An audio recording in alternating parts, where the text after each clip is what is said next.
Desde sus estudios ubicados en Avenida Callao 194, Ciudad Autónoma de Buenos Aires, transmite Radio Sónica. Radio Sónica. Tenemos para presentar ahora a nuestro invitado, que verdaderamente es un honor que haya venido y que me ha traído aquí su libro, que ahora comentaremos un poco.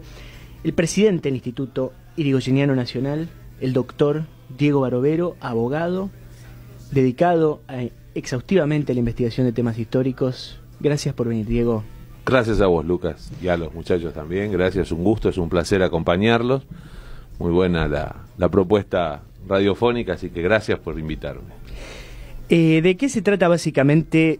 La pregunta que haría, ¿no?, un oyente que está de repente en una lancha, ¿no?, tranquilo, y piensa, ¿no?, ¿qué hace el Instituto Yrigoyeniano, concretamente? Bueno, el Instituto Yrigoyeniano en realidad es una agrupación que inició su actividad hace muchos años, que fue precisamente, vos hiciste recién alusión a Radicalandia, fue precisamente la inquietud de un grupo de radicales jóvenes que en 1948, caramba, 1948, mirá dónde me remonté. Y nuestro partido es... Bueno, es un partido centenario, ¿no? Claro, sí. Estos jóvenes radicales yrigoyenistas en el 48, en un momento clave de la Argentina, con una situación política inédita, el peronismo... Muy difícil.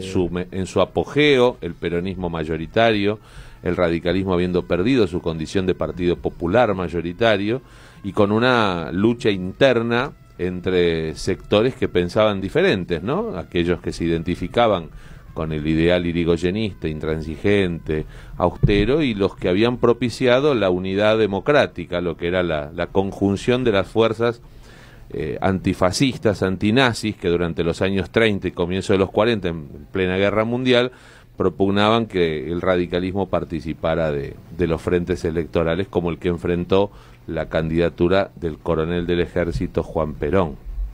Esos jóvenes del 48 yrigoyenistas formaron ese agrupamiento bajo el nombre de Instituto Yrigoyeniano. Fíjate vos, no le dieron nombre ni de Ateneo, ni de comité, ni de subcomité.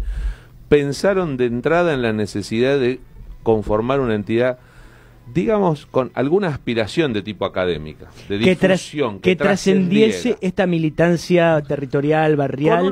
Todos ellos tenían una militancia y un anclaje partidario en distintos barrios. Te voy a dar ejemplos concretos. En Flores, los yrigoyenistas de Flores, los yrigoyenistas de Barracas, que siempre fue un barrio donde hubo una presencia muy fuerte del yrigoyenismo. ¿Por qué? Porque allí el caudillo era Vicente Scarlato, que había sido el vecino y secretario de Hipólito Yrigoyen. Para darte una idea de la intimidad que tenía con Yrigoyen, Yrigoyen fue presidente 2 veces en el siglo XX y no tenía teléfono.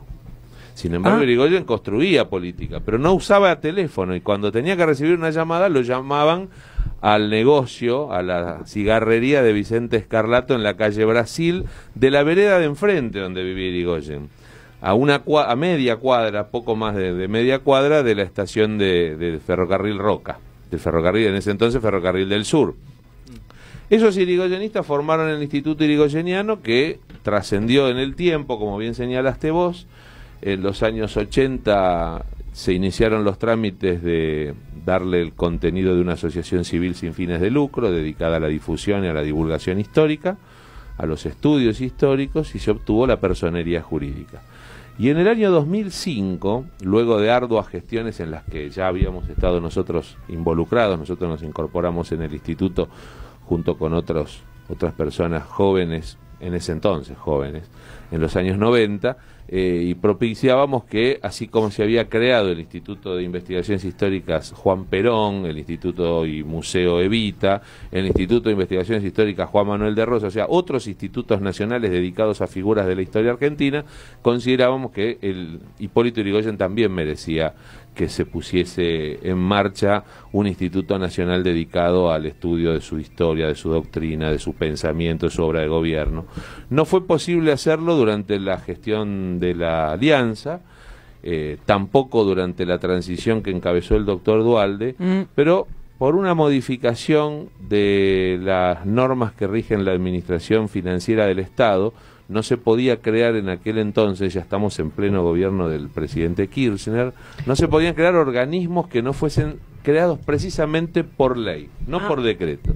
Con lo cual nos tocó militar en el Congreso por esta ley que le dio al instituto, sobre la base de ese viejo instituto privado, podríamos decir, se creó el Instituto Nacional Irigoyeniano, la ley es la 26.040, sobre esa base, disolviéndose la entidad privada, pasó a nacionalizarse el instituto como un organismo descentralizado y desconcentrado de la administración pública, dependiendo entonces de lo que era la Secretaría de Cultura de la Nación, y que posteriormente, con el cambio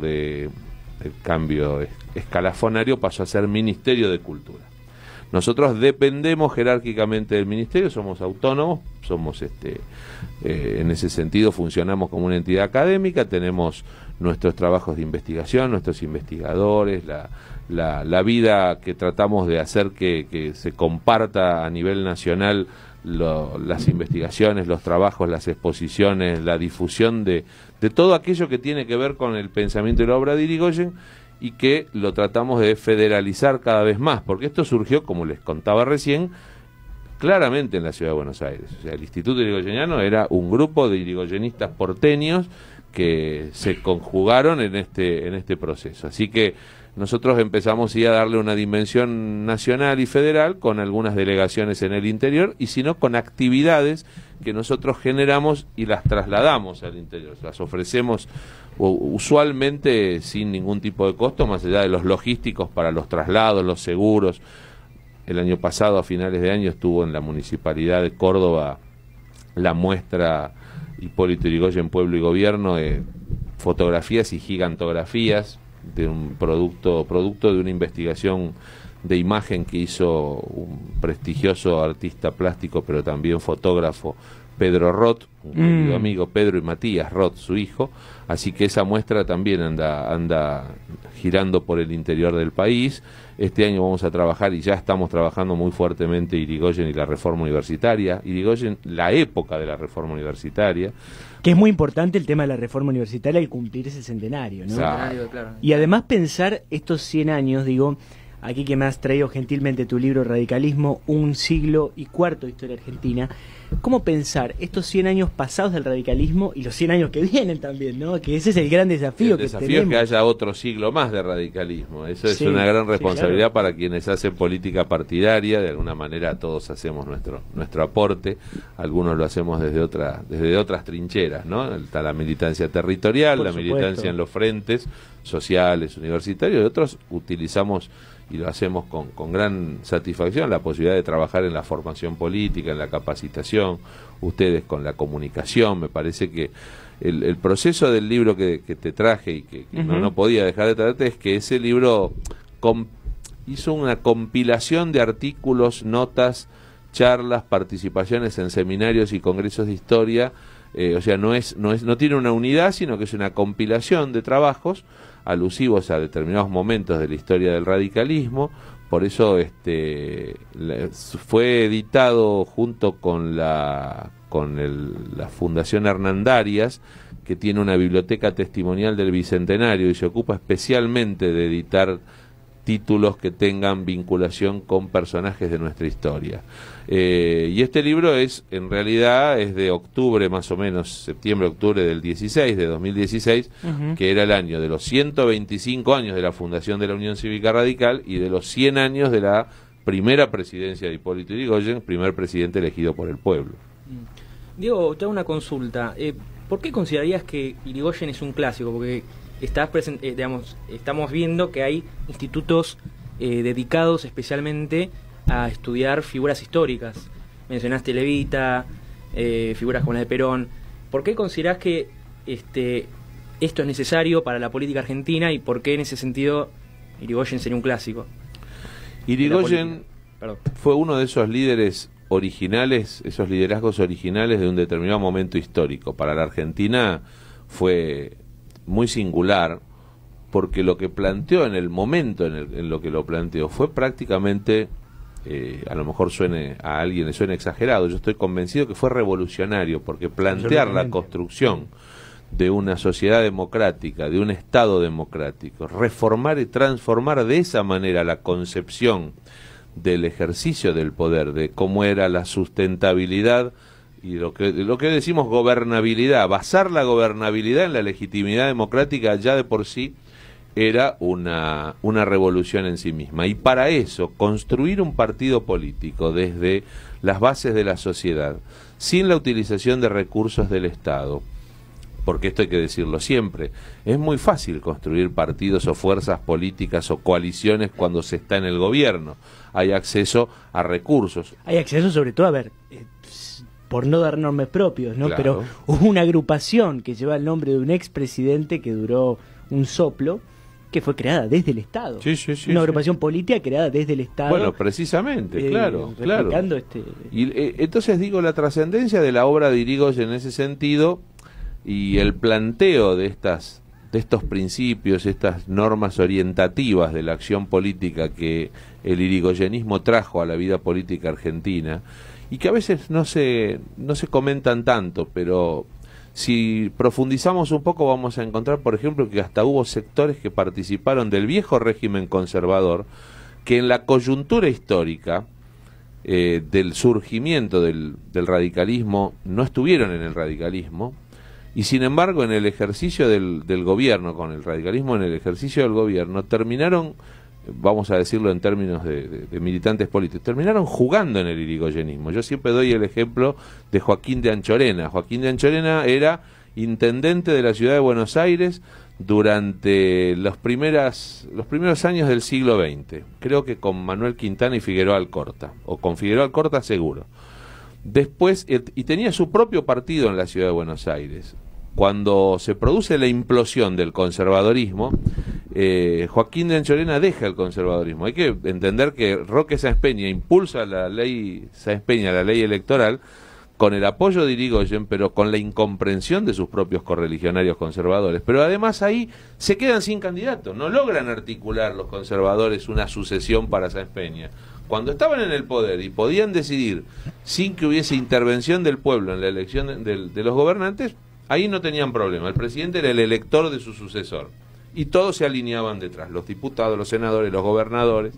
Esa liga de gobernadores que denunció Sarmiento en 1880 antes que llegara, en 1880, claro, contra Roca. Y esos conservadores, que quedaron algunos medio como perdidos, y doy el caso de Anchorena, terminan afiliándose al radicalismo de la capital. Y con el radicalismo de la capital pasa algo que pocos saben. El radicalismo de la capital nunca fue irigoyenista, o por lo menos mayoritariamente no era irigoyenista. Era gallista. ¿Quién era Gallo? Vicente Carmelo Gallo, que después va a ser ministro, fue diputado radical, un brillante diputado, un abogado, un catedrático de Derecho, nacido en Tucumán, egresado de la Universidad Nacional de Tucumán, y luego Gallo va a ser ministro del Interior de Alvear y va a ser candidato a vicepresidente de la fórmula Melo Gallo contra Irigoyen en 1928. Pero Gallo era el líder del radicalismo no irigoyenista de la capital, antes que se llamara antipersonalista. Irigoyen dobla a los anti-irigoyenistas de la capital. Cuando el anchorenismo viene a la capital, se afilia al radicalismo irigoyenista y les come el comité capital. Estas son cosas que a lo mejor en la mesa de café se pueden charlar de una manera, en el ámbito académico se pueden hablar de otro, pero muchas veces nuestros correligionarios desconocen estos episodios. Como que Honorio Pueyrredón venía del mitrismo, sí. Cosa que Irigoyen marcó hasta los últimos días de su vida cuando, y esto me lo contó un testigo al que se lo había contado Homero Mansi, cuando en los años, ya antes de morir, en los años 30, le endilgaban a Irigoyen, le recriminaban estos jóvenes que luego formarían Forja, porque había elegido a Alvear como sucesor y no a Honorio Pueyrredón.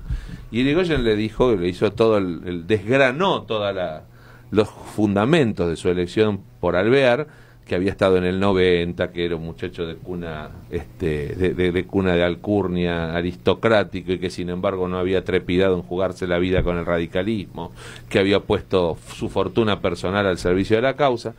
Y en cuanto a Honorio Pueyrredón, dijo, y como ustedes saben, el doctor Pueyrredón, proveniente del mitrismo, Con lo cual ya al decir que provenía del mitrismo ya le estaba restando radicalismo. Decía, no, se hizo radical después. Ya era como una cuestión de pureza casi. Venía, era un incorporado, no era un nacido y criado, no era un pura sangre radical. Hay una pregunta interesante para despedirte, Diego, porque lamentablemente no nos queda mucho más tiempo, de Mercedes, de Ramos Mejía, que dice: soy militante de la cantera popular y quería preguntarle a Diego, desde su experiencia, ¿cuál es el sentido del radicalismo?